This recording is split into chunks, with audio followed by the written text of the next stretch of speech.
Escape with Marvel Comics. Fight crime with Spider-Man.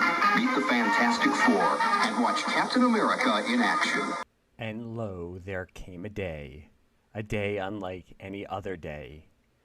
Hello, and welcome to Masked Faces and Secret Bases, all for just 75 cents, a comic book podcast. That is a very long title, but it is very apt. This is a new comic book podcast. It is with myself, Mick Jamison. I think you might know me from the Nice Guys podcast that I do with Chris Ryans over on the Bro Axiom Network, and also guesting on various different shows with various different hosts. Some of the hosts I've guested with are my co-host for this podcast. First is movie Matt Soroyce and his brother Todd. So I'd like to introduce them and have them tell our fine audience a little bit about themselves. Hello, everybody. You might know me from the TV Movie Rewind podcast, or maybe you've heard me once or twice on the Fire and Water Network. And I also wanted to introduce, as our all-seeing commentator, Todd. Hi, everyone. Well, with all the other comic book podcasts out there, we thought, what the heck? Let's do another one. Because we're both fans of comics, Mick and I, and we're going to basically be here discussing our love of comics. A lot of it is going to be a discussion of comics from the early to mid 80s, thus the all for the 75 cents part of our podcast. But we're not going to really narrow it down to just that. We may expand, but it's really about our love of comics, what we love, the nostalgia, looking back on things. And Todd is going to be here as basically the voice of the listener. Todd, well, you know what, Todd, why don't you explain your comic book background before I explain mine? Well, I mean, most of my comic book background, Matt, is technically your comic book background. Like the vast majority of what I know about any given superhero, primarily Marvel, mostly revolves just kind of listening to you and explain what you're reading, you know, because I'm a few years younger than you. So when I was growing up, I was mostly playing with toys, and video games are really more my thing. But I would always see you read comics, discuss comic books with some of your friends, and especially our uncle. And, you know, almost by osmosis and just, you know, conversations, I learned an awful lot, and more than I ever thought I knew. Like for years, I would always, like if anyone were to ask a given question, you know, my default answer would usually be to go to bat. They'll give you the right answer, usually pretty quickly. And that's still mostly true and pretty much always right. But over time, I realized, oh, wow, I can answer some of these. And in many cases, I couldn't quite figure out why or why I knew, but it would have had to have come from you. A little bit from movies, like I enjoy the Marvel movies. I enjoy some of the DC stuff as well. And then, of course, you know, especially now, all of this stuff has crossed into multiple genres, whether it just be movies, but also video games and all sorts of other media. So, heck, I feel like these days, even if you're not necessarily a comic book fan, I'm sure you have more than a passing understanding of at least the major players and their backstories and backgrounds.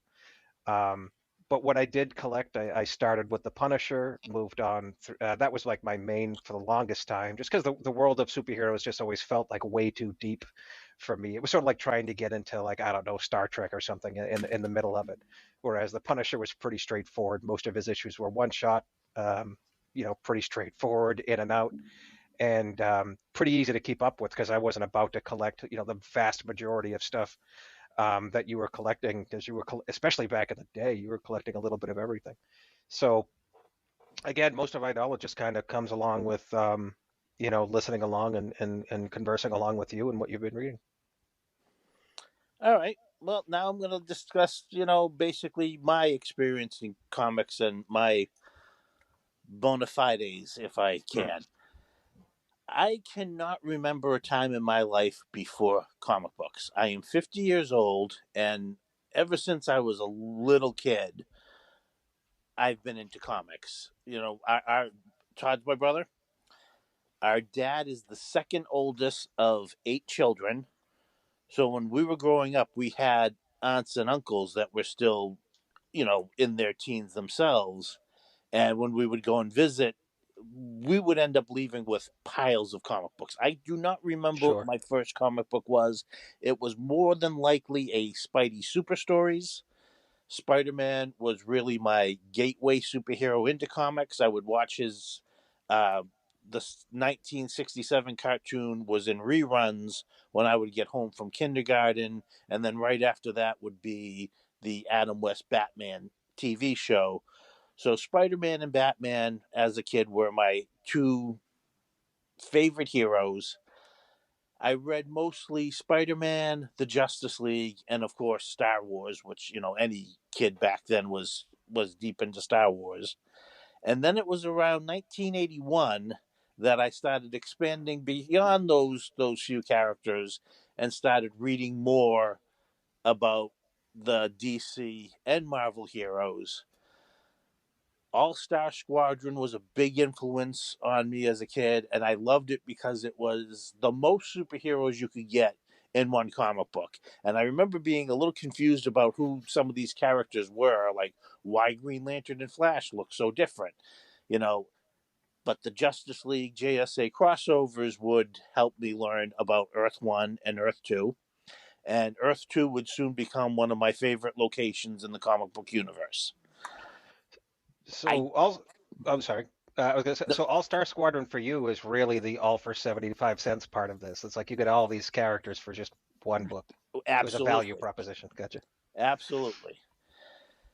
By 1983, I started collecting comics. Before 1983, comics were basically disposable entertainment for me because every other week I was visiting my grandparents and aunts and uncles and coming back with another stack of comics. So, it didn't occur to me to take care of them. I'd leave them lying around. My mother Right. would throw them out. But 1983, there was a Justice League of America story that I just really, really fascinated me. And I decided I want to keep these. And as I read more comics, I would be like, well, I want to keep these too. And I would have a pile of comics that I would keep and read and reread. And a lot of these comics, including those 3 Justice League issues, are so read to tatters. I have retired them, quote unquote, to a binder of comics that have basically no real value because they're in terrible shape, but sentimental value to me. And since, then there's never been a time in my life where I've not been reading or collecting comics, even until this very afternoon when I made a trip to my local comic shop to pick up the latest titles I'm into. Mick, what about you? Yeah, I think with me, we're all around the same age, and it was very much the same for me. I can't remember a time that I wasn't into not only comics but just superheroes. I mean, growing up, for me, it was the Batman TV show. I think a lot of people our age, that was like the gateway for us. There was a Batman TV show. It was the Spider-Man 67 cartoon, and then it was the Super Friends also for me, and that Love was like Super getting to see all of the superheroes. Um, I always remember for me it was mostly going to our local 7-Eleven. I grew up in Southwest Philadelphia, so it was like row homes, but it wasn't, I'm not like in the middle of the city. So I didn't have a comic book store near me until I was in high school. So for me, my Wow. main pipeline of getting comics was going to the 7-Eleven, just finding whatever was there. And maybe it was because it was the early to mid 80s, but there were a lot of comics that I bought that were comics that ended up being very important comics. I can remember buying like Spider-Man versus Wolverine from our local 7-Eleven. Um, right now, I'm forgetting some of them. I mean, there were some that were just like, and that's why it wasn't until I started going to comic book stores that I really started collecting. Before that, it was just, I'm much like Matt said, it was just disposable entertainment. I loved superheroes and I loved comics, but I never really gave a thought to keeping them. It was just whatever I could pick up. And then eventually I used to write for a website, and I was writing a series about my evolution of collecting comics, and one of them was talking about the Dirt Mall, which was out in the suburbs. Um, and it was one of those malls. You could go there, you could buy like artwork, you could buy sneakers, you could buy like you probably find like a carburetor for like a 1967 like Mustang in one of the stores. But they and like albums and stuff like that. But they had a comic book store there, and I don't know why we were there. I was probably there with my family, but I saw it and went in there and started and saw like all the like the collection that they had, and I was like, wow. I mean, I can go back and find like, because you would look in the comics back then, and I can remember looking at the advertisements for like the Overstreet price guide and seeing like the covers that were the cover of what like one of the Overstreet price guides, and they were showing like older comics, and I was like, oh, it would be amazing to find that kind of stuff. And there was also, when I was a kid, going to like a local deli around our neighborhood where we'd go and play video games. They used to have the comics with the ripped off covers, which is where I got like a copy with a copy of like Teen Titans #2, which is the introduction of Deathstroke. It'd be it'd be worth a couple $1,000s if I actually had if it actually had the cover of it. But yes, it was when I started going to that it was called the Bazaar of All Nations. And I used Oh to wow. bug my dad because it was before I could drive. And it was only like a half hour away from our house, but I would bug him every couple of weeks to take my brother and I to go there.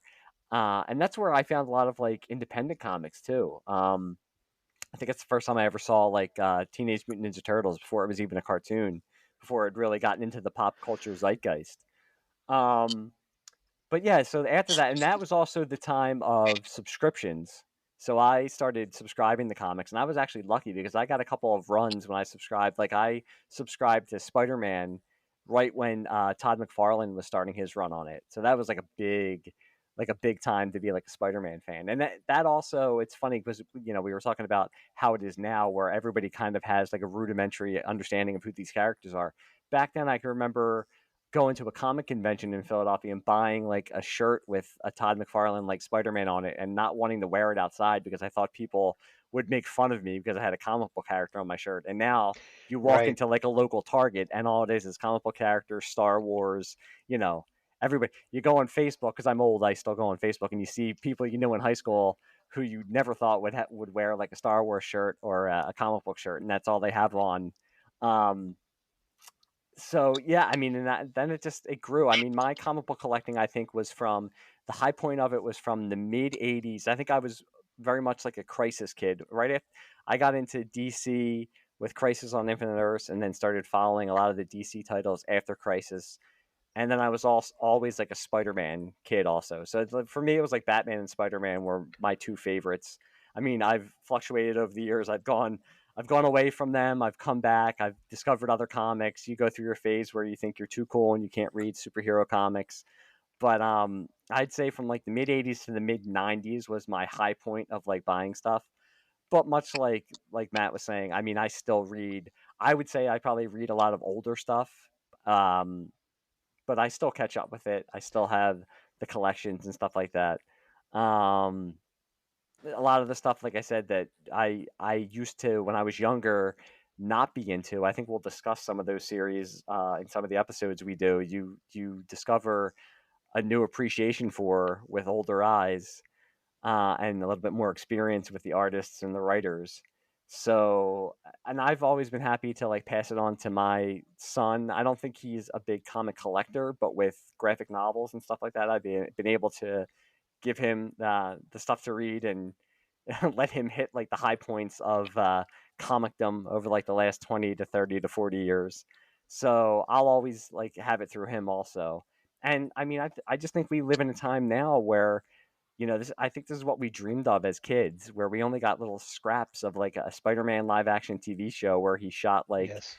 where he shot like rope out of his arms, and the Incredible Hulk, which the TV show was great, but I mean, I always dreamed that I would see like a Justice League movie, an Avengers movie, and now like I never thought it would be something like we have today, where it's just like we're nearing the end of like the high point, but where like superhero cinema and superhero culture just dominated pop culture for like the last 10, 15 years. So we really have lived through a golden age. Well, Yeah, I, and and you never would have dreamed it possible. Mm-mm. Look, as far as like you said you would get your comics from the spinner racks and a 7-Eleven, and as I mentioned, I would get them, piles of them free from uncles. I was even more spoiled than that because we grew up on, and I still live in Bethune, Massachusetts, which is right on the border of New Hampshire, and I have never lived more than a 10-minute, not even maybe a 10-minute car ride from a comic book Hmm. shop, like a That's comic book amazing. specialty Yeah. shop. Wow. And there are still a couple of, dozen in the area. So I've always had access to, in fact, I remember, I can't remember what my very first comic was, but I remember the very first comic I ever bought out of a back issue bin. And it was Justice League of America 117, and it was the oldest, because I love Justice League of America, again due to Super Friends, and it was the oldest book in the bins for Justice League that I could afford. Hmm. And it just happens to be the one where all the Justice League members are kind of standing around this curtain, and Superman's like, there's a mystery character behind the curtain that is obviously a Hawkman to anybody who knows anything about comic books. But Superman's like, one of our old members wants to rejoin. What do we all think? And they're all the members are like, well, I don't know. Well, maybe. Oh, I think it's okay. I'm sure Green Arrow didn't want him to join again. Yeah. It's funny that you say that because now I'm almost kind of telling a lie. I do remember as a kid in our local, and I say local, like we could walk to it, which would be like a 15-minute walk to a local shopping center. There was a comic book store there when I was really young, but it must not have lasted long. And I think I went with my mom, my dad, and my brother, and we walked there. And I can remember buying a Justice League comic there, but it didn't last long at all. And it's funny, when a comic book store finally did open up near me, the way I found out was going to church on a Sunday. On the back of like the church bulletin, there was a advertisement for the comic book store that was opening up, and I was like, oh, I actually, I think I probably kneeled down and looked up, and I was like, thank you, my prayers have been answered. But even that, like it moved once, like kind of up the street from where it first opened, and that didn't last long. Where I live now, right outside of Philadelphia, a couple of years ago, a store opened up, and I live in Westchester, so it's like a college town. The store opened up, and it was nice. I mean, it wasn't huge, but it was a nice store. I mean, it must have closed within 6 months. So Wow. for me, it's always been tough. I've always found places. I mean, there's been malls that have been near me that I was able to buy from, but it's always been since the podcast. Everybody. I'm going to tell I always joke with my wife whenever we're driving somewhere and I see like strip malls in places. I always like look to see what stores are in there. And I told her I want to do like a coffee table book of strip malls, just because there's always like cool, weird stores there. But I think it's also because as a kid, whenever we passed by a strip mall, I was also always looking to see if there was like a comic book store in there somehow. Then I could tell my parents to stop so we could go and look in there. But I, yeah, for me, it's always been hard trying to find like a consistent place to go and buy the comics. I know exactly what you mean. I would when we would go by the strip malls, I would be looking for arcades though. Yep. Like, is there a chance there's an arcade in there somewhere? And we've been fortunate because I think Chris's Matt. I mean, it moved, but Chris's has been in either one place or the other in Salem for what, the last 45 years or so. I mean, it's Even been there since longer. we were children. Yeah, Wow. Chris's Comics, our first comic book shop, is still in business today in a different location, but he's also got two locations, one in Salem, New Hampshire, and one in Seabrook, New Hampshire. Yeah, that's been like an institution for comic fans in the Merrimack Valley. I think just about anybody in the area has been to Chris's or still goes there. And I don't know if you remember Mick, in the old Marvel comics, in one of the advertising pages, sometimes there would be called the Marvel Mart, where comic book shop owners could send in their address and phone numbers, and the page would have them all together. Yeah, kind of By vaguely. state. I do remember. Yeah, a little bit. I do remember that. That's For, true. for a couple of years, for my birthday, my dad would take me to, if a shop was within driving distance, that would be my birthday present. Money, a trip to one of these exotic comic shops, and money to spend there. That sounds like a really good birthday gift. It was, and I loved it because you go into these shops and everybody kind of has a different setup, and they've all got their back issue bins and the wall books. But I still Yeah. remember one year we went into the shop and he had all 3 issues of Marvel Superheroes Contest of Champions, which was probably 3 years old at this time, but it was all 3 issues together for $3, and it was an instant must buy for me. And I still have those 3 issues.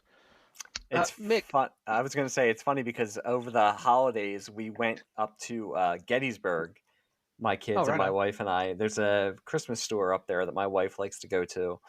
So we went up there and we're just walking along the streets and we're not really familiar with the town, but I like out of the corner of my eye, I just spy it. And, it's like my spidey sense went off and I look, I'm like, is that a comic book store? And I see it across the street and I'm like, I think I know where we're going to be going after this. And went in there and bought a couple of nice treasury editions that they had. And, I was just talking to the owner and I asked her what kind of business they do. And they say they do pretty well, which is good. I mean, you want to hear that people are still Yes. coming in there. I mean, I'm sure it's got to be hard. I'd be remiss if I didn't mention that there is a good comic book store in the city of Philadelphia. The other podcast I do, the Nice Guys podcast with Chris Ryans, he actually runs Atomic City Comics on South Street in Philadelphia, which has been there for years. But I mean, growing up, I'm sure there was another one. My dad used to work in the city where he used to go and buy me comics that was called like Fat Jack's Comic Crypt, which I think is still around. But I mean, those were like so far away. Um, so yeah, I mean, it was when there was an actual comic book store in the neighborhood. I can remember going there like, every weekend after I got my allowance, or I was probably working by then, but it just, they never seemed to last. I mean, I was the only person other than me and my brother who, much like you guys, I think he got into it because I got into it and I would always share it with him. There wasn't anybody else I knew that collected comics. But I think everybody always has the story too, like you were saying about your uncles and people like giving you comics. Like there's always the story of people who are comic fans or collectors who get like the pile of comics from somebody, the box of comics. Somebody always gives them the box of comics. For me, it was somebody I went to high school with. I remember he was like, I don't really read comics. I know you like them. Would you like this box of comics I have? And I was like, sure. And I can't remember all the stuff that was in there. I'm sure there was probably stuff that was like valuable that he didn't know about. Um, but yeah, I feel like everybody always has that story of the person giving them the box of comics, either a family member because they are going to either throw it away because they don't want them, or like a friend or something like that. So that was my box of comic stories. That a friend of mine from high school gave me a box of his comics. So technically when I first started reading comics, it was actually earlier than the Punisher or the superhero stuff. Like I would always read because our uncles would collect them as well, or at least get them, maybe even for me. But he always had like Bugs Bunny and Daffy Duck and Scrooge comics, and I would always read through those. Um, I didn't really get into the superheroes until Matt got the Marvel Superheroes role-playing game, which I was mostly interested in because I was such a fan of Dungeons and Dragons at the time. Which, like comic books, I can now say proudly, as opposed to like having to take a deep breath and explain why I like it, Yeah. as someone look at me puzzled. Now it's like, oh, you like D&D? Yeah, so does everybody else. There's like a million, which is pretty cool. Um, but yeah, like it was the role playing game that got me, more into understanding who the characters were. But my first like real superhero comic that I read, and honestly, I think to date is still my favorite comic that I ever read. I think technically it's a graphic novel. Was God Loves Man Kills, the Yeah. X-Men book. Matt had that. He had it just out because he probably had read it, and there was just something about the cover of it. There was just something about the synopsis on the back of it. If I remember correctly, I think even on the back it had that poor kid being hung up in like the swing set, and I'm like, this is a comic book. Like in my head, I was expecting Super Friends. I was expecting Pow Zap, a bunch of laughter, maybe a lesson, and that was about it. So that was my first like real understanding of what medium could be, and I absolutely loved that story. Still do. Yeah, I think like a lot of the stuff we're going to talk about, we grew up during a really cool time because, and I think any, you know, much like Matt alluded to, there's a billion comic podcasts out there. So it's not like we're breaking new ground here. And I'm sure other people say the same thing, like, oh, we grew up during this like awesome age. But I mean, the early to the mid to the late 80s were a pretty amazing time. And everybody just thinks of like the touchstones like Watchmen and Dark Knight Returns and Batman Year One. And those are great. But there was a lot of like cool stuff going on all over the industry from I in Marvel, in DC, with independent comics. I mean, there was so much stuff that was happening during that time. That we could get into, and some that still has lasting effects on the comic industry now. Some that has lasting effects on the movies that are being made and on the characters, sure. good and bad. I maintain that Squadron Supreme by Mark Grunwald, the 12-issue miniseries, is a better story than Watchmen. I will argue anybody that I don't want to say Watchmen isn't brilliant. Watchmen is absolutely brilliant. It deserves all the credit it gets. But to me, that Squadron Supreme, which came first, is a superior story in every single way. Yeah, I mean everybody has. That's like with me, like with and Squadron Supreme is awesome. With like Dark Knight Returns in Year One, so many people say love Dark Knight Returns, and I love it too. But I would go with Year One before I'd go with Dark Knight Returns. And I just think I'm one of the, and this isn't like a hot take, but I'm one of those people who thinks Dark Knight Returns, for as much as it revitalized Batman as a character, it's done more harm than good over the years, just because everybody just thinks that's what Batman's supposed to be. Right. So it's like. And that I think that's part of what I was talking about before, where you hit that phase where you're like, oh, I only like Batman when he's dark and blah blah blah. And it's not until you get older where it's like you can appreciate. I think everybody goes through that phase where your gateway to Batman is the 66 series, and then you get a little bit older and you hate the 66 series because my Batman's dark and serious. He would never do this stuff. And then you get a little bit older still, and you're like, okay, I see what they were doing there, and I can appreciate. That's what makes like Batman and Spider-Man, both those characters. You can do so many different variations of those characters and appreciate all of them. But it just takes a little time. It just takes you a little time to realize that, because you have to go through that.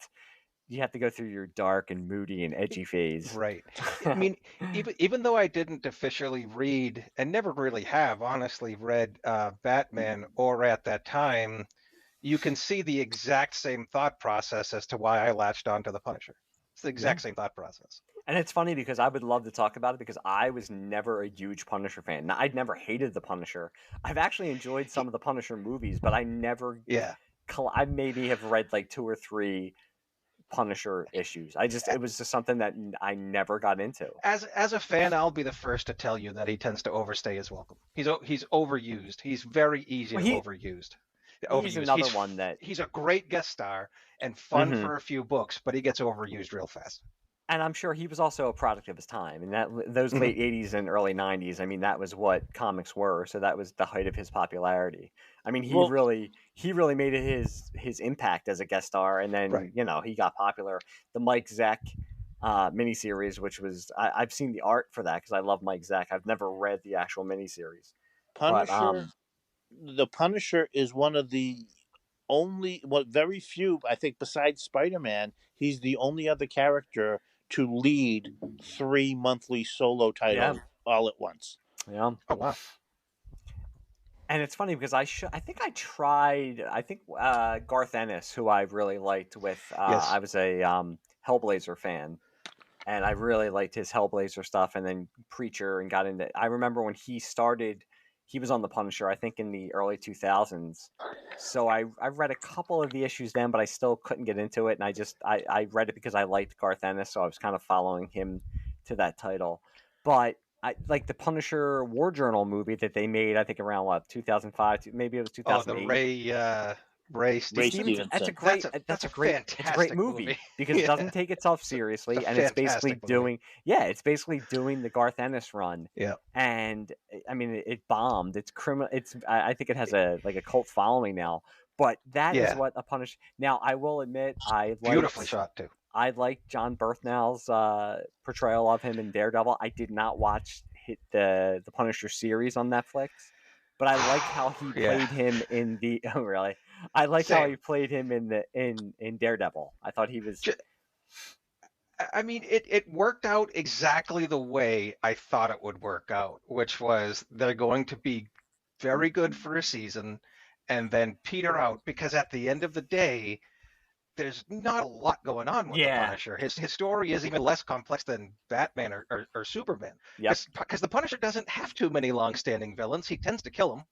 Exactly. Or they're ones that he can't because they're villains in other stories, and it's not like he can kill them off. All right, So before we go too far into the Punisher, yeah, it's because not really necessarily a Punisher. yeah, discuss the Punisher. Why don't we quickly go over, because we both discussed, we started with the love of Spider-Man and Batman, but what about today? Who are your favorite characters today? Top 5. Who wants to go first? Do you want me to go first? Yeah. Today, I would say top 5, and 1 and 2. I'm not going to be like breaking any new ground. 1 and 2 probably fluctuate. So I would say Batman, Spider-Man, Green Arrow, Superman, and John Constantine. Those were like John Constantine, nice. Yeah, I like I said, Garth Ennis. I got into it with Garth Ennis, but then started reading the older stuff, and I mean, right outside the top 5 would probably be Swamp Thing. I mean, the Alan Moore run of Swamp Thing is great, and then beyond that, so yeah, I would say Batman, Spider-Man, and that can change by tomorrow. I could say Spider-Man is number 1, but Batman, Spider-Man, Green Arrow, Superman, and Constantine are my top 5. All right. For me, Captain America has been by far my favorite character since about 1984, thanks to the Marvel Superhero Secret Wars. Mm-hmm. Second would be Carol Danvers. I became a fan of her during Kurt Busiek's and George Perez's Avengers when they became the Heroes Return. Mm-hmm. And, she was struggling with alcoholism and going by the code name of Warbird at the time. Yep. I became a big fan and still am today. Coming in at number 3, Spider-Man. I haven't always enjoyed what's happening to Spider-Man in some of his comics, but the character himself is still a huge favorite of mine. Number 4, this is where we'll sometimes fluctuate between who is writing it, but I will always give Moon Knight a chance. If there's a new Moon Knight title, I'm gonna pick it up and try reading it. And Jed MacKay's current run of Moon Knight has been absolutely fantastic. Are those the ones that you had me read? I don't think so. Okay, I was going to say you had me read a couple of Moon Knight recently. That was fantastic. And then The Flash, and not Barry Allen, Wally West. Wally West became, and at first I rejected Wally West as Flash back in 1985, but within 2 years, he'd become my Flash. Yeah, that's a really great, like, underrated run. That after Crisis, that post-Crisis Wally West run as the Flash. When Mark Waid took over that title, it got even better, in my opinion. He did a fantastic run. No pun intended. Todd, what about you? Well, again, I'm not as deep into it, so I guess it will be no surprise. Number 1 is obviously the Punisher, because I will read just about any Punisher story. Part of it is, again, they're easy to get into and get out of, and I'm basic as hell, so that works for me. Plus, I was going through that phase. I mean, mid '80s, it fit. Like it was the right character at just the right time. Number 2 would be, I guess, technically a hero, Magneto.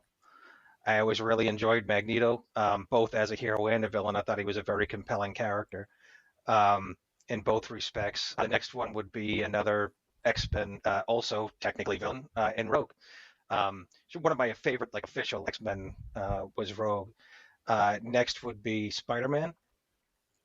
And then last is, even though I don't really read many of his comics, not many at all. But I've always had such a great respect for the character, especially when he's used really well. But Superman, I can't overlook Superman. Yeah, when he's done right, he It's can be fantastic. his Yeah. title can be fantastic. When he's done right. When he's Yeah. not done right, it can be boring as hell Right. or just Right. That's or what I'm just a saying. train Like, wreck. And exactly. When it's it's written well, under it's really good. yeah, Because and he's a it's really hard. I he's a mean, really interesting character. Like he has no reason to be as good as he is. He just is, which I find fascinating.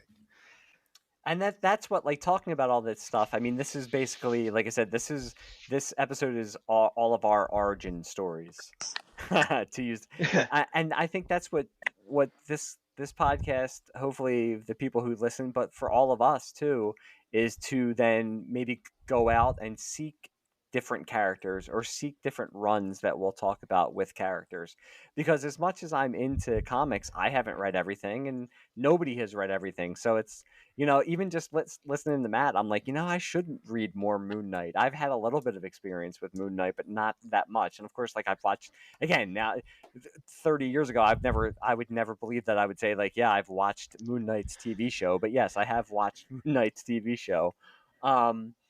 But that's what some of these, what with this show, I think, is what we're setting out to do, is talk about our love for certain runs of comics or certain titles of comics, but also to get other people into different characters and different runs of comics.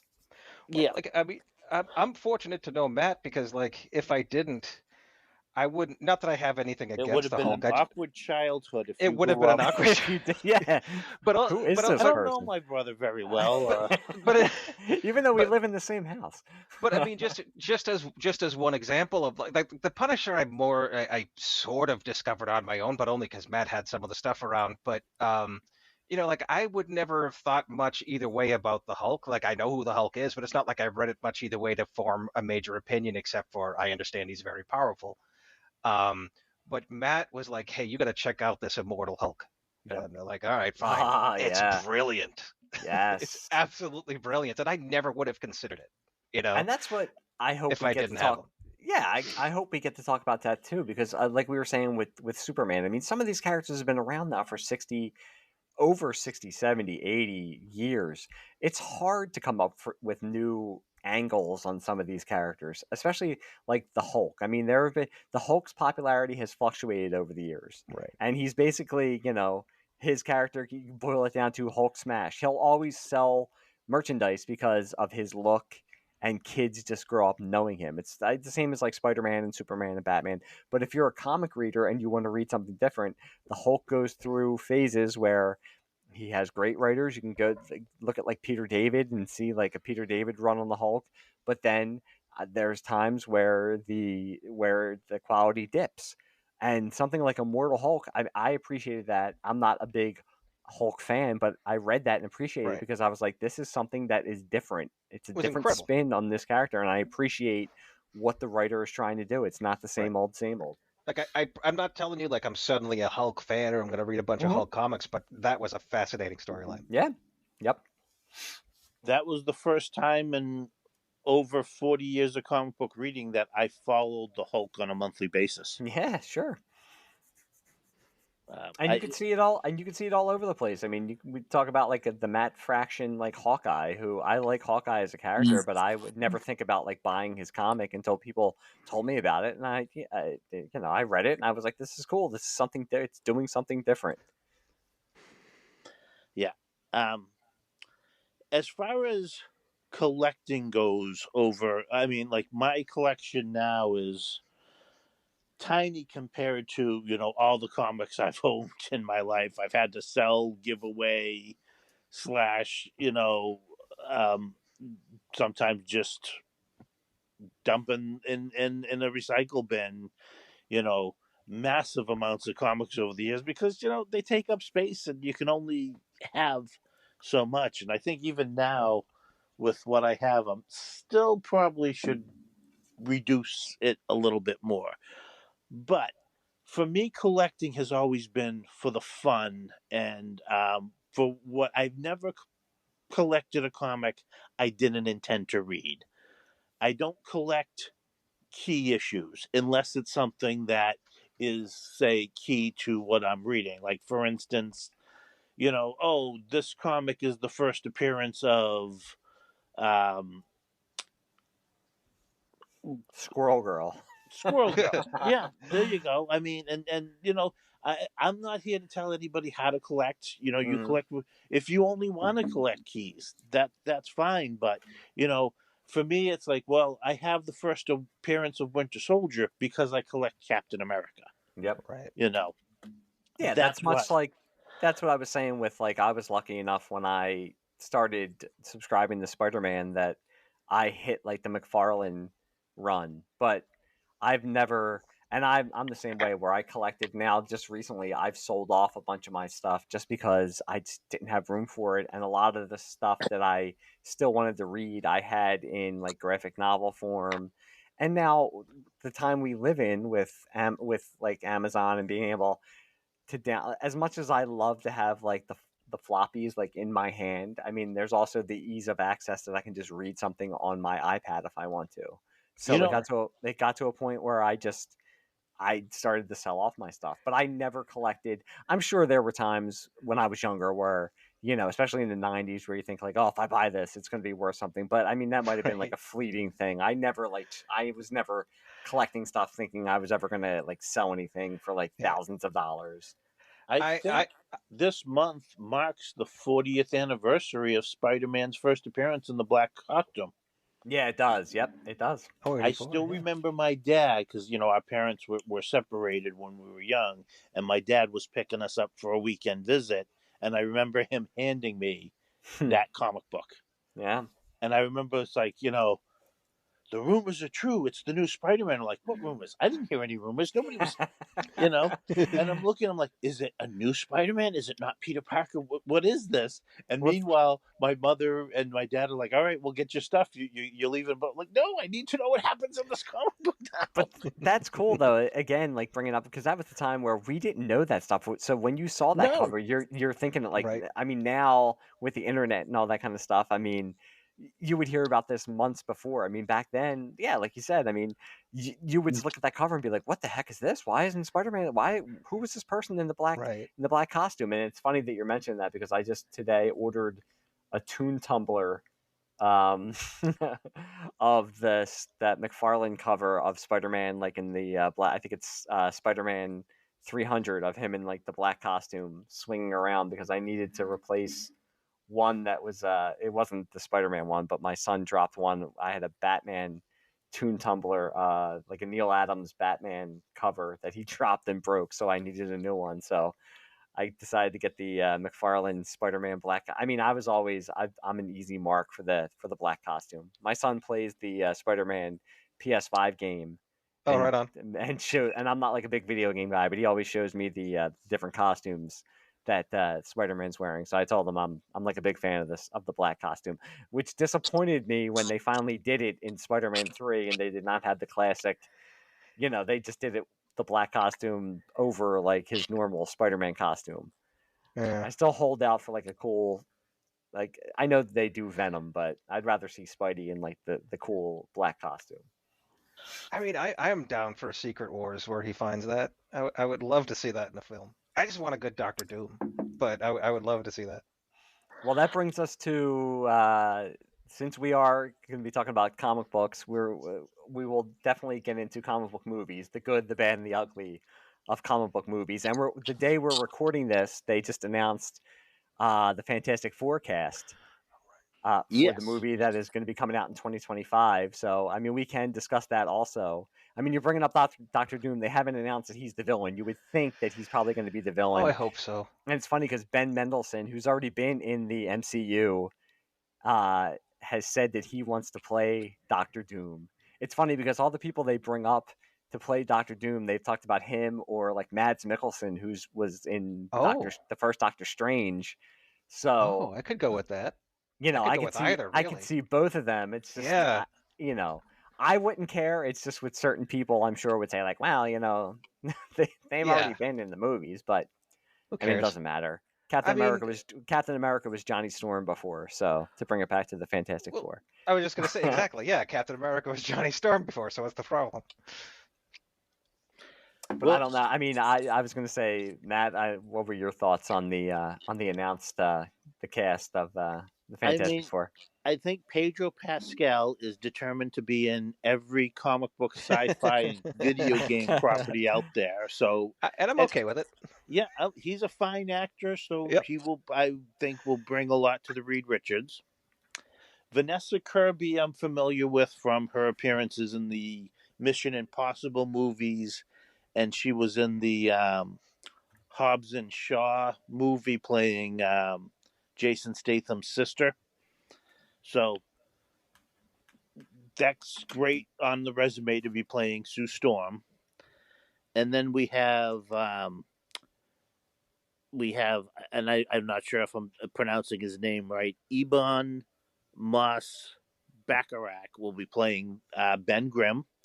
Not familiar with him, Me and either. I'm not really familiar with Joshua Quinn, who will be playing the Human Torch.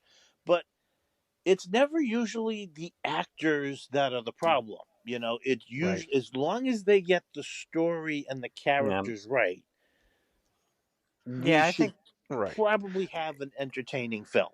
yeah, Like I who think comic. genuine?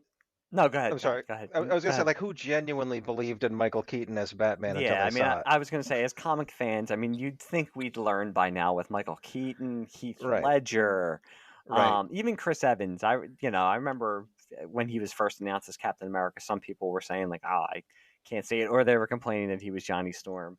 I mean, they're going to only be one as good as the material they're given, Yep. Right. and two, if they, I mean, this goes back to Christopher Reeve. If they play it straight, if they believe in the material, then that can make the performance also. If they are not totally sold on the material, then it's just not going to be good. I mean, people, I think comic fans always worry about, do they look like the character? You're never going to, Mm, I doesn't mean, matter. that Yeah. doesn't matter. I mean, Pedro Pascal, you can make him look like Reed Richards if you want, but if he doesn't have the charisma to play it, and he doesn't have the humor to play it, and if he doesn't come off as the smartest guy in the world, then it's not going to work. And I think he can do it.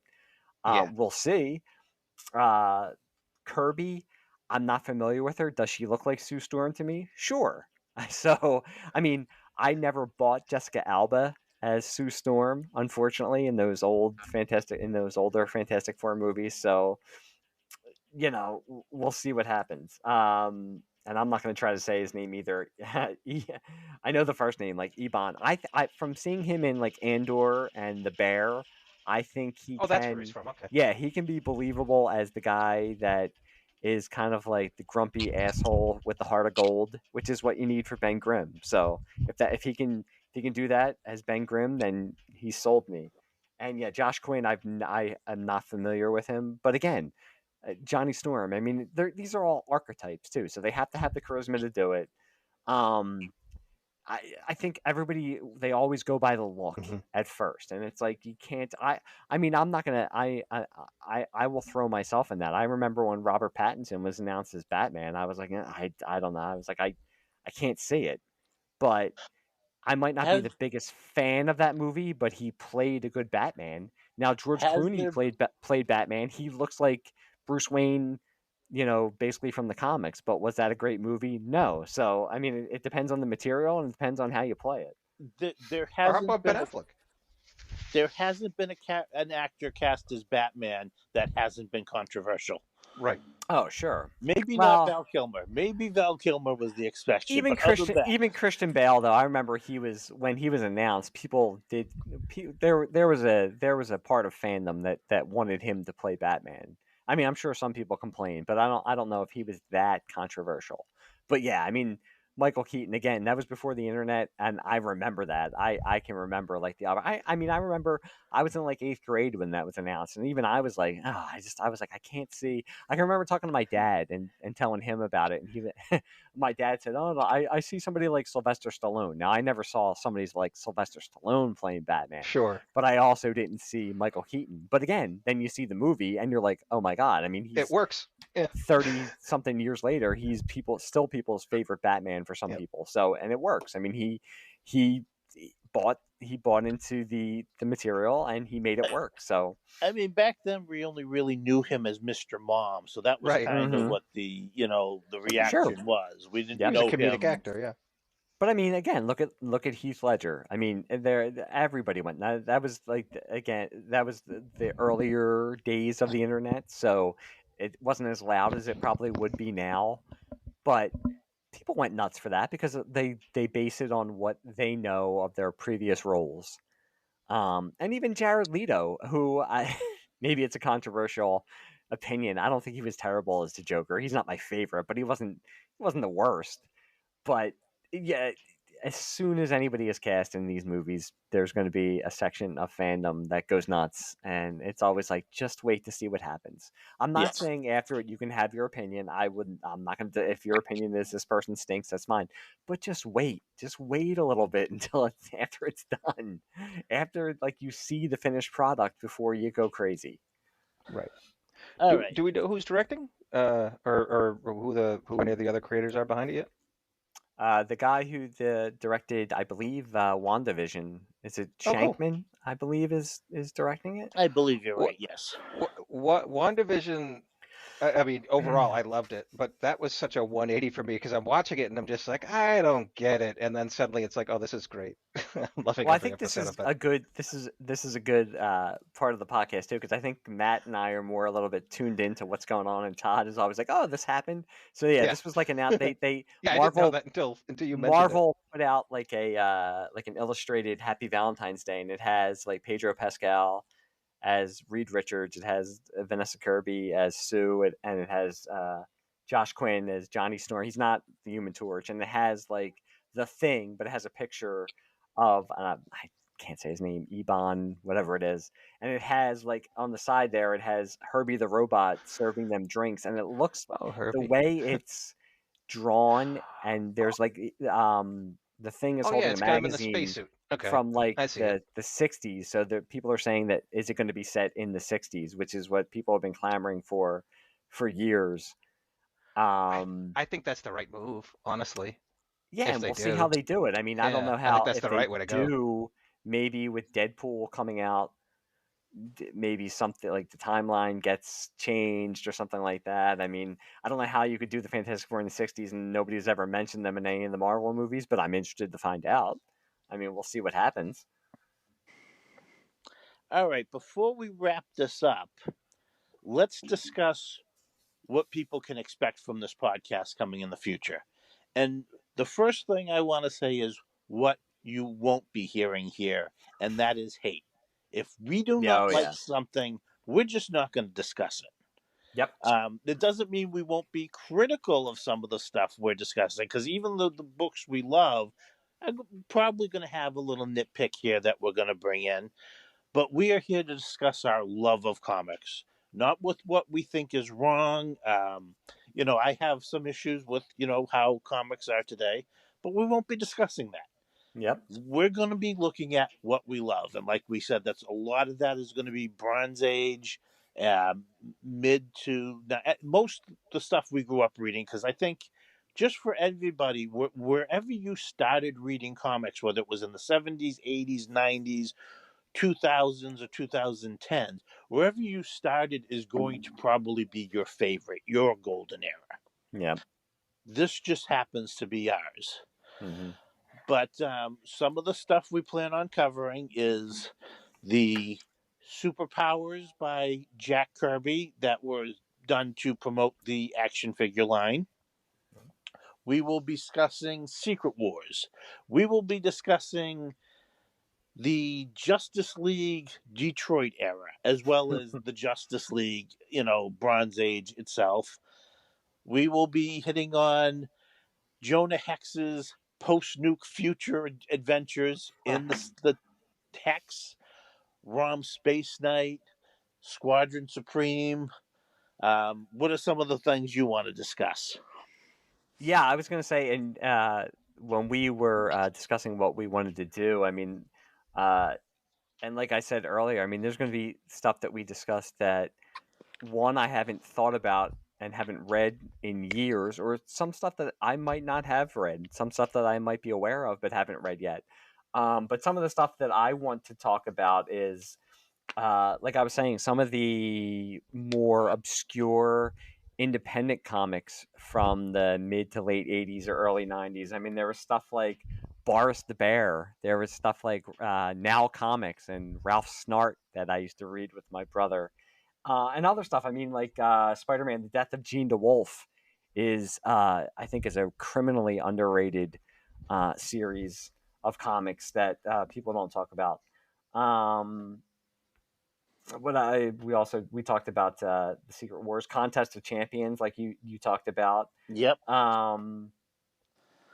I think we'll talk about more about the Punisher because Todd's into that, and that's something I'd like to get into from the '80s because it's just something, like I said, I never read, but it's not something that to go back to the no hate kind of thing. I'm never gonna tell somebody that their opinions or the stuff that they like is wrong. And as I said, like with age, you start to say like, why didn't I read that? Why didn't I like that? And you kind of want to get into that kind of stuff.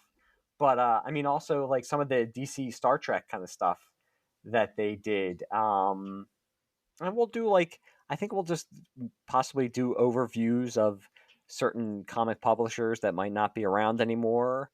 And I mean, this is, like I said, this is our origin episode, so there's going to be things that we come up with that or storylines that one of us brings up that we'll say like, yeah, we need to cover that. That's something I haven't thought about in years. So basically, we want this to be fun. Yep.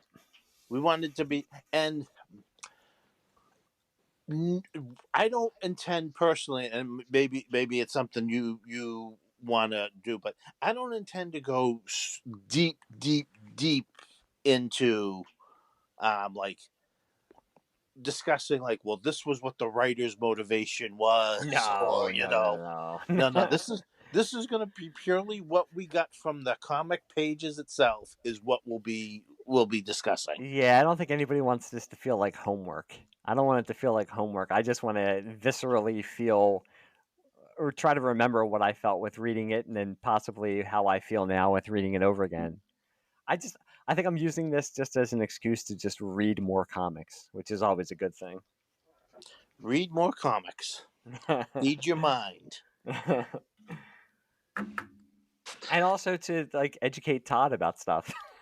Well, yeah, I mean, I'm aware of a lot of it. I discussed some amount of it with Matt, whatever he was willing to put up with, whatever questions I was asking. But I mean, it's, it was 2 decades that I know was a major part of Matt's life, and I don't really know that many of the stories. Like Squadron Supreme, I'm aware of and could probably even picture some of the covers in my mind, but I don't really know much about it. So yeah, I'm excited to listen to some of this stuff.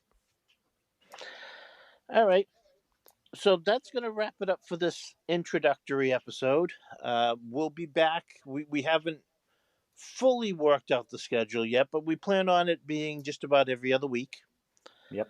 And hope you will be hearing us again.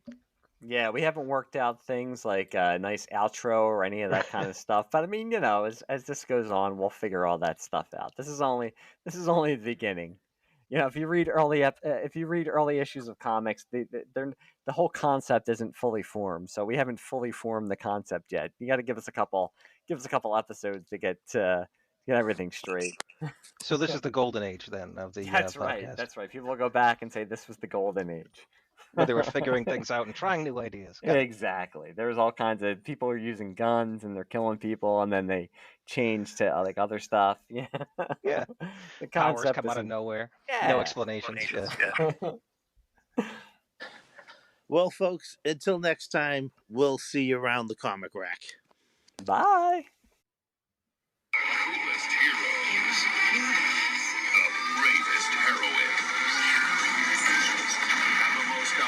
this villain.